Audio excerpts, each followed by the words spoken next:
Comment tout apprendre plus rapidement en 5 étapes? Aujourd'hui, vous avez décidé de vous former, d'apprendre diverses choses dans différents domaines et il vous faut pour autant une bonne méthode pour pouvoir apprendre plus rapidement parce qu'il y a une certaine quantité à apprendre. Il faut que vous emmagasiniez correctement et rapidement toutes ces informations pour que ça vous soit bénéfique. Alors, je vais vous indiquer 5 étapes pour pouvoir tout apprendre plus rapidement. Alors, je vais prendre un exemple sur lequel m'appuyer tout au long de ces 5 étapes pour que ce soit plus clair pour vous, que ça vous parle davantage. Vous avez décidé d'apprendre par exemple une langue étrangère, l'anglais, ou l'espagnol, ou l'italien, ou le chinois, ce que vous voulez. Vous allez vous atteler à la lecture de livres qui vont vous permettre de développer votre vocabulaire, d'apprendre les règles de grammaire et de connaître les règles de conjugaison des différents verbes de la langue anglaise. Alors la première des choses que vous allez faire quand vous allez lire ces livres-là, c'est prendre des notes. Pourquoi? Parce que vous soyez un visuel ou un auditif, le fait d'écrire donne de l'information au cerveau et il emmagasine nettement mieux les informations. Donc vous allez prendre des notes, mettre par écrit. Alors moi j'ai tendance à préférer le papier et le stylo, mais si vous voulez taper dans une application, pas de souci. Mais vous allez mettre les grandes lignes, les grands points, des choses importantes que vous lisez à chaque fois que vous démarrez une nouvelle leçon.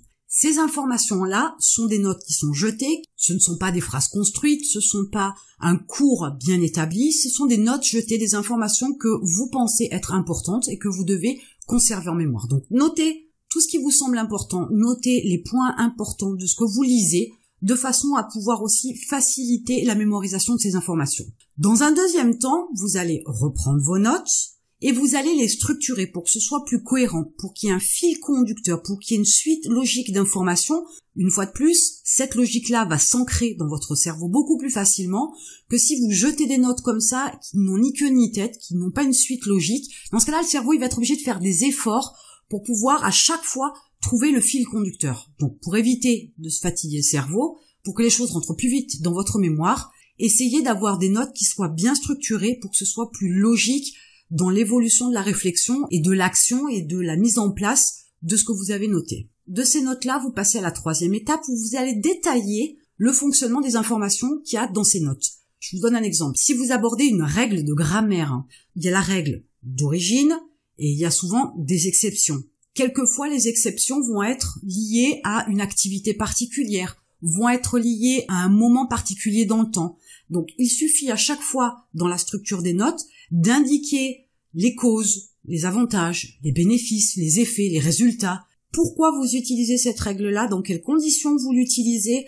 Qu'est-ce que vous devez faire pour pouvoir l'utiliser? Et qu'est-ce qu'il en résulte? Et est-ce que ça modifie, par exemple, la conjugaison de verbes derrière ou une structure de phrase particulière, de façon à ce que vous ayez les tenants et les aboutissants de cette information-là, de cette pratique-là, de cette règle de grammaire-là. Une fois que ces notes sont bien détaillées, vous avez déjà un processus de réflexion qui, sans le vouloir, a commencé à s'incrémenter dans votre cerveau, que vous allez pouvoir appliquer facilement, que vous avez déjà retenu plus facilement. La quatrième étape, elle consiste tout simplement à appliquer ce que vous venez d'écrire, ce que vous venez d'apprendre.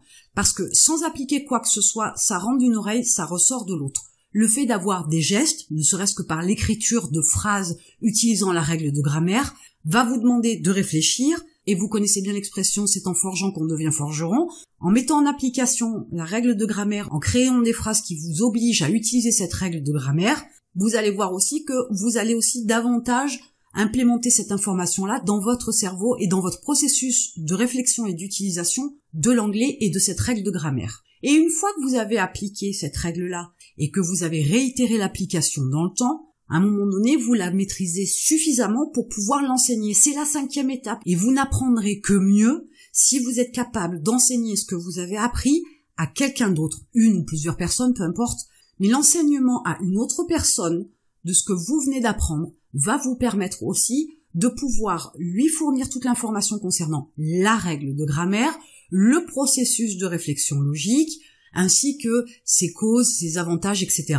Et vous verrez que là aussi, le fait d'être en pratique, parce que l'enseignement, c'est aussi une manière de pratiquer, cette pratique-là de l'enseignement va vous permettre aussi d'emmagasiner beaucoup plus facilement l'information. Il y a peut-être des matières, il y a peut-être des domaines dans lesquels vous avez l'intention d'apprendre quelque chose, de développer vos connaissances, et vous ne pourriez peut-être pas appliquer immédiatement ce que vous avez appris. Seulement en l'enseignant, vous allez aussi l'intégrer beaucoup plus facilement, même si vous ne mettez pas en application ou du moins que c'est une application que partielle, vous verrez que les informations, elles vont entrer davantage et que ça va rester ancré en vous. Et ces 5 étapes-là sont valables et applicables dans tous les domaines d'apprentissage dans lesquels vous décidez de vous plonger. Le domaine importe peu, le sujet importe peu, mais la démarche reste la même, elle est beaucoup plus intéressante en termes de mémorisation et d'ancrage des informations dans votre cerveau sur du long terme. Ce ne sera pas une information qui va rentrer et qui ressortira dans 24 heures, mais c'est une information qui va rester bien ancrée parce que ça va se transformer en acquis et ça ne restera pas comme une info que vous avez entendue, auquel vous avez porté peu d'intérêt